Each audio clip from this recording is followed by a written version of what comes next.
The bell above the dry cleaner's door chimed as I stepped inside, clutching the pink receipt in my hand. It was just another mundane Tuesday afternoon errand, picking up Emma's favorite denim jacket that she'd somehow managed to get chocolate stains on during her friend's birthday party last weekend. At 16, she was still my little girl in so many ways, despite her protests that she was practically an adult. The familiar scent of cleaning chemicals and pressed fabric filled my nostrils as I approached the counter. Mrs. Chen, the elderly owner who had been running this place for over 30 years, looked up from her work with an expression I'd never seen before. Her usually warm smile was replaced by something more serious, almost troubled. "Mr. Thompson," she said, her accent thick with concern, "I need to speak with you about your daughter's jacket." My heart skipped. Had something gone wrong with the cleaning? Was the jacket ruined? Emma would be devastated if anything happened to it. That jacket had been a gift from her late grandmother, one of the last things they'd picked out together before cancer took her away 2 years ago. "Is everything okay, Mrs. Chen?" I asked, trying to keep the worry out of my voice. She disappeared into the back room for what felt like an eternity, leaving me standing there with my mind racing through worst-case scenarios. When she returned, she was carrying Emma's jacket on a hanger, but something was different. The jacket looked pristine, better than new, but Mrs. Chen's expression remained grave. "When I was treating the stains," she began slowly, "I found something in the inside pocket. Something that, well, I think you need to see." She reached behind the counter and pulled out a small plastic bag containing what looked like a folded piece of paper. Through the clear plastic, I could see handwriting, but I couldn't make out the words from where I stood. "I didn't mean to pry," Mrs. Chen continued, "but the paper fell out when I was checking the pockets before cleaning. It's a note, Mr. Thompson, and I think it might be important." With trembling hands, I took the bag from her. The paper inside was folded multiple times, making it small enough to hide in the deepest part of the jacket's inner pocket. As I unfolded it, I recognized Emma's handwriting immediately, but the words on the page made my blood run cold. It was a suicide note. The world seemed to tilt on its axis as I read her words. She wrote about feeling overwhelmed, about the pressure at school, about missing her grandmother so much it physically hurt. She talked about feeling like she was disappointing everyone, like she couldn't live up to expectations.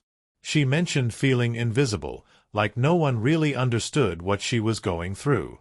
"I found it yesterday," Mrs. Chen said softly, "but the jacket has been here for 4 days.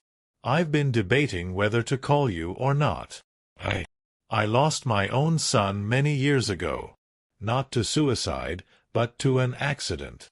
But I recognized the pain in those words."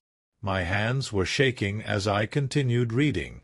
Emma had written about specific plans, dates, methods.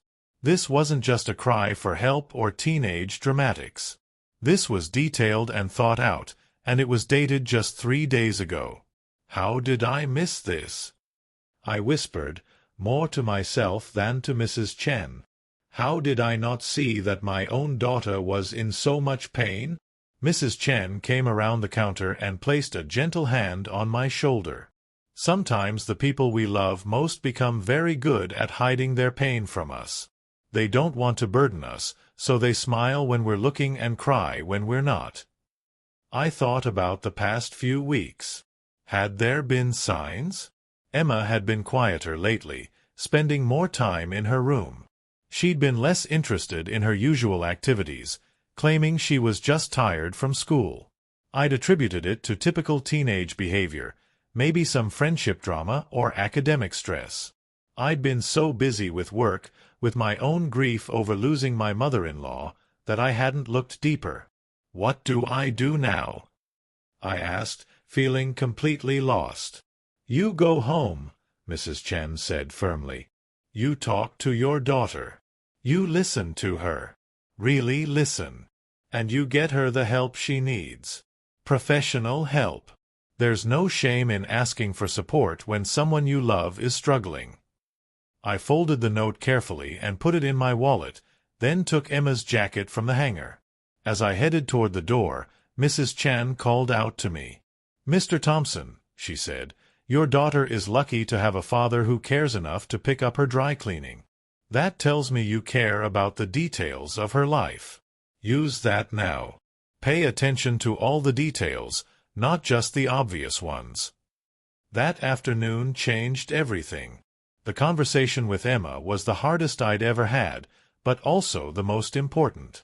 She broke down crying when I showed her the note, relieved that her secret was finally out but terrified of what came next. We spent hours talking, really talking, for the first time in months.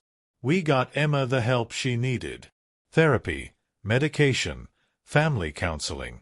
It wasn't easy, and there were setbacks, but slowly she began to heal. More importantly, we learned to communicate better as a family. Sometimes I wonder what would have happened if Mrs. Chen hadn't found that note, or if she decided it wasn't her place to get involved. I owe that woman more than I could ever repay. She didn't just clean a jacket that day, she helped save my daughter's life.